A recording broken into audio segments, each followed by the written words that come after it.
See this ancient bison? This is life size. Remember this guy because we're going to meet one of his friends here in a minute. I'm John Davis and we're in the field here in Lubbock, Texas.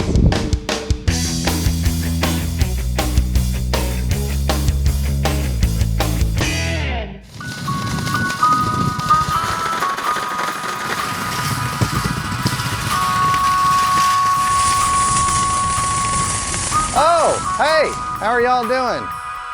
Just doing a little grocery shopping out here. Well, I know this doesn't really look like a grocery store to you or to me, but for the past 12,000 years, when people got hungry, this is exactly where they came. I'm standing at the Lubbock Lake Landmark, and this place is under the care of the Museum of Texas Tech University. You see this beautiful West Texas landscape behind me? This is what we now call the Yellow House Canyon. But what it actually is an ancient riverbed. Now, depending on where you were in history, this river either flowed continuously throughout the year, or maybe it flowed at certain times of the year. Or maybe there were certain areas of this canyon that were spring-fed and made pools of water. One thing's for sure, the water grew the plants drew the animals, and the animals made the hungry humans come around. What was on the menu? Well, that all depended on when you lived in history. Maybe you went fishing.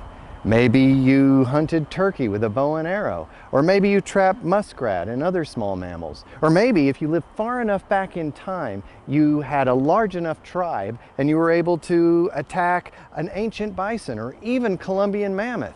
One thing's for sure, this area was prime hunting ground, and the people who hunted here left behind lots of artifacts, and those artifacts help archaeologists understand what life was like on the South Plains so many years ago. Well, not seeing too many animals up here. Let's go down into the lake basin and see if somebody's had some better luck.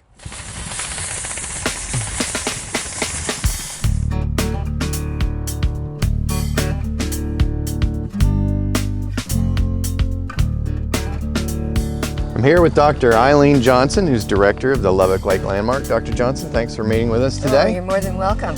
So, this is the grocery store. This is the grocery store.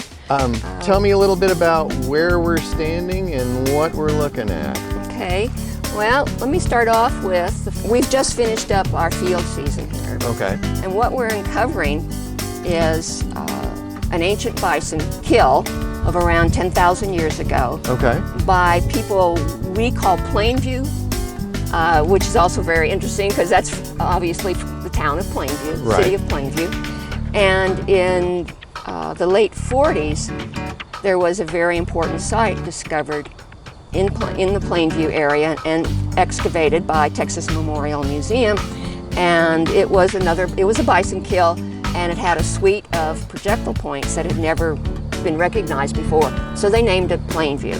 We now know that culture, represented by those points, dates to about 10,000 years ago, and we've got a bison kill by those people. So this is where the Plainview people were living? This is where the Plainview people were, right. Again, this is their grocery store. So we have a bison kill, and it's the same bison kill that was over there. And we recovered parts of 6 animals over there.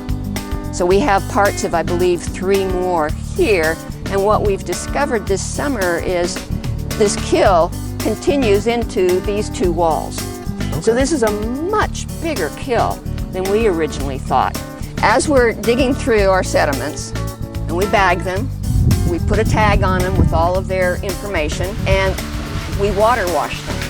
Oh, okay. And that's what we have for you. You're going to be water washing one of our special samples. We call it matrix, but it's the dirt we're digging in. And what we're looking for is all of the microcultural information, okay. The tiny sharpening flakes from the stone tools, as well as microbiological information. Well, let's go wash some dirt. Bet. All right, lead the way. Gonna go wash some dirt now. So we're here in the lab. What happens here? All right, well, John, let me introduce you to Alyssa. Hi, nice to meet you. Alyssa is our Assistant Collections Manager for the Landmark, and she runs the lab for us. So she's the one actually going to show you how to wash our sediments. Excellent. But that is such an important technique, a tool for us, then we actually have a special room devoted to that. And so that's where she's going to take you in there, show you the racks, show you the water, what to do, and work along with some of our students in there. Well, Dr. Johnson, thank you so much for your time. Thank you, and good luck. Thank you. All right, lead the way. So this here is matrix. Tell me, what is matrix? Yes. Well, matrix is the soil from excavation. Each archaeologist has their own unit, and they excavate down in 2.5 centimeter levels. Okay. So each one of these bags represents the dirt from one of those 2.5 centimeter levels in one of the units. So you want me to just grab a bag and go to it? Okay. How about that one? Perfect. All right, Perfect. let's go. So here's my bag. How do I do this? Okay, all you do is you untie the top of the bag there. Okay. Once you empty the bag, there'll be another tag in the bag.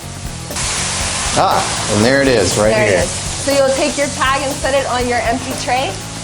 Because without that information, the stuff that we find in the matrix sample, it's pretty meaningless without the previous information. Okay. Okay, so now you'll spread out your dirt a little bit here. Okay. And turn on your water, and you'll wash through it. All right. Let's see what you have. Oh, look at this.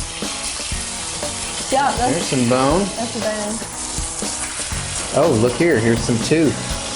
Isn't that a tooth? Mm-hmm.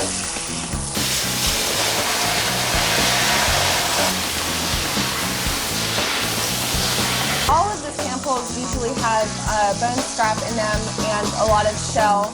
Shell seems like kind of a silly thing to keep, but for archaeologists, depending on the amount of shell that's at a site in a particular layer, that tells us how wet it was at that period.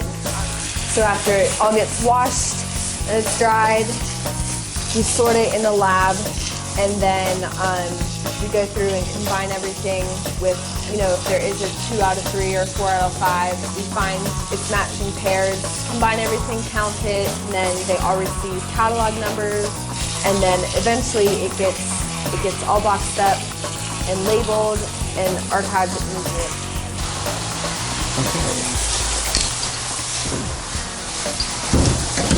Tuck that back in there. Mm-hmm. Then I just sweep that up with a little. So we have a little dustpan and broom. Big stuff right here. Mm-hmm. Yep. Take the big screen off and start again. Yes. Yep. And then this will catch all of our smaller stuff. This is where a lot of the shell and itty-bitty pieces of bone scrap. Okay. So this one, maybe not use my hand so much, just to be careful. Yeah, just be careful. Okay, my plan here is to scoop it all into one sort of big pile because maybe they'll stick together. Yeah. Yeah, every matrix washer develops their own technique with what they find easiest. So, is this okay to do? To kind of... Mm-hmm. Yeah, as long as you're gentle. Yeah. This looks mainly like rock, but you never know what's in there. Yeah, sometimes it'll look like rock until it's dry, and then it's clear it's something else. Then it's pretty clear it's bone. All right. And that's that. And that's that? That's that. So what have we learned? 2 small boys walking along the banks of a WPA project back in the 1930s find an arrowhead. And that leads to the discovery of one of the oldest continuously habitated human sites in the New World. Also, even the smallest relics and bits of bone found in the dirt by archaeologists can give them better insight to the way that animals, plants, and even humans lived so long ago. For In the Field, I'm John Davis. Thanks for joining us.